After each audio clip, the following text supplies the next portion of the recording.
Hello guys, good afternoon sa inyong lahat, Philippines. Ayan, nandito kami sa Macca. Ayan. Kita niyo yung mga bilihin, no? Ayan. Dali yung mapagpilian.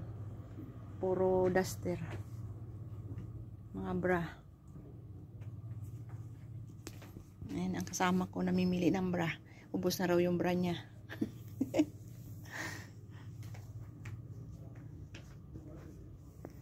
Ayan, pili-pili lang muna habang inaantay ang mga jowa.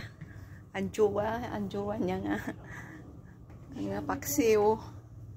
At Indian pana. Nako, wag na lang. Manahimik ka na, day. Ayan o. Tawagan mo, tagal nun na. Baka busy. Ang gaganda ng mga jeans, oh. Dito kami. Gusto ko itong black na jeans. Skinny. Bye-bye muna, guys.